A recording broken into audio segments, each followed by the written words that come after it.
Today, we view death as the ultimate end. It is the great unknown, the final curtain. For most of us living in the modern world, death is our deepest, quietest fear.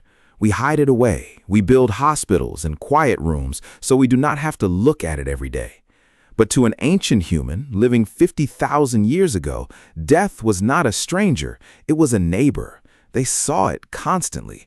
They saw it in the hunt, they saw it in the harsh winters, and they saw it in their families. Infant mortality was incredibly high. Sickness was everywhere. A simple scratch could be the end. Ancient humans understood death. They accepted it as a normal, unavoidable part of the cycle. So if death was just a normal part of Tuesday, what kept them awake at night? What made an ancient human stare into the fire, their heart pounding with a terror far worse than simply dying?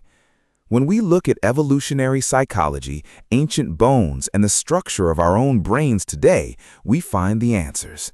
Ancient humans feared three things more than a simple death. And the strange truth is, you still carry these exact same fears inside you right now. The first terrifying fear was the invisible predator. Imagine you are an early human. The sun is setting. The sky turns from a warm orange to a deep, heavy blue, and then it is black. Today, we have streetlights, phones, and glowing screens. We control the light. But for an ancient human, the night was an absolute, suffocating darkness. You cannot see past the edge of the campfire, but you can hear. You hear the snapping of a twig in the trees. You hear a low rumble in the tall grass. Ancient humans were not the strongest animals on the earth. We did not have thick armor, sharp claws, or venom. We were slow, and our night vision was terrible. When the sun went down, humans dropped to the very bottom of the food chain. The fear of the dark, what scientists call nyctophobia, is not actually a fear of the dark itself. It is a fear of what the dark is hiding. The human brain evolved to imagine the worst possible scenario. If a bush rustled in the dark, the humans who assumed it was just the wind often got eaten. The humans who assumed it was a monster survived to pass on their genes. Death by a predator was violent, sudden, and terrifying, but what they feared was not the death itself. It was the feeling of being hunted, the helpless anticipation. The moment the fire burns low and you realize you are no longer the observer, you are the prey. But there was a second fear, a fear so profound that our brains still treat it as a physical injury: social death. In the ancient world, you could not survive alone. You could not hunt large animals alone. You could not keep a fire burning 24 hours a day alone. You could not sleep safely without someone else keeping watch. The tribe was everything. Your group was your armor, your weapon, and your shelter. So what happened if you broke the rules? What happened if you stole food or endangered the group and they decided they did not want you anymore? Exile. Being cast out of the tribe was a fate far worse than a quick death. If you were exiled, you were forced to walk away into the wilderness, completely alone. It meant you would slowly starve. It meant you would freeze. It meant that when the predators came in the night, no one would help you fight them off. But worse than the physical danger was the psychological torture. Humans are biologically wired for connection.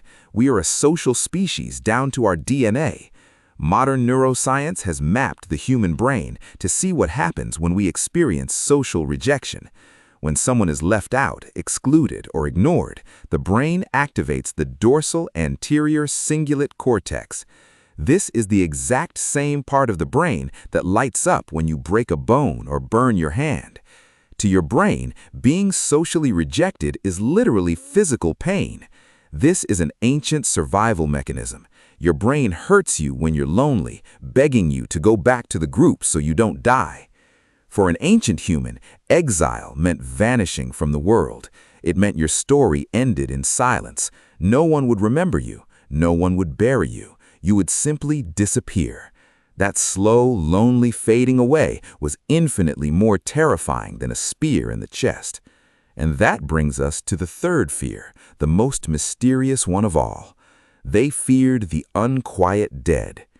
Ancient humans accepted that people died, but they were deeply terrified of what happened if the dead didn't stay gone. How do we know this? We look at the dirt. Archaeologists have uncovered ancient graves all over the world that show something called deviant burials. Usually, humans bury their loved ones with care. They lay them softly in the earth, maybe with some flowers or a favored tool. But occasionally, archaeologists find something chilling.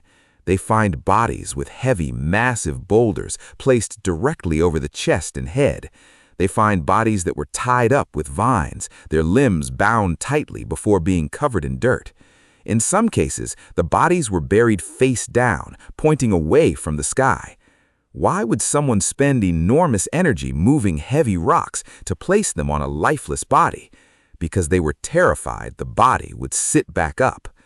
Before modern science, humans didn't understand the biology of disease. If a member of the tribe died of a mysterious illness, and 3 days later 3 more people got sick, the ancient mind searched for a reason. They often concluded that the first dead person was reaching back from the dark, pulling the living down with them. They feared malevolent spirits. They feared that a person who died violently or someone who was not given the proper respect would wander the earth as a shadow. The heavy stones were not meant to protect the dead. They were meant to protect the living from the dead. The fear of the angry spirit, the ghost, the anomaly, this was the birth of our fear of the supernatural. It was the fear that the rules of nature could suddenly break. Death was natural, but the dead returning, that was pure horror. When you look at human history, you realize that we are not so different from those ancient people sitting around a fire. We think we have outgrown them.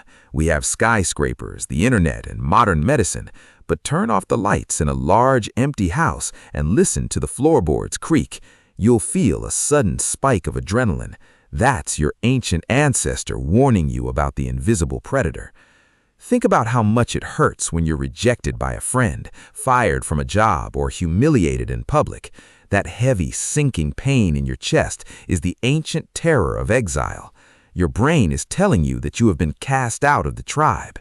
We still fear the unknown in the dark. We still fear being completely alone. We still fear the things we cannot explain. Death is just the end of the story, but loneliness, the dark, and the unknown, those are the things that haunt us while we are still alive. The next time you feel a strange shiver down your spine in the dark or a sharp ache of loneliness in a crowded room, don't ignore it. It's just the unseen part of you remembering what it was like to survive.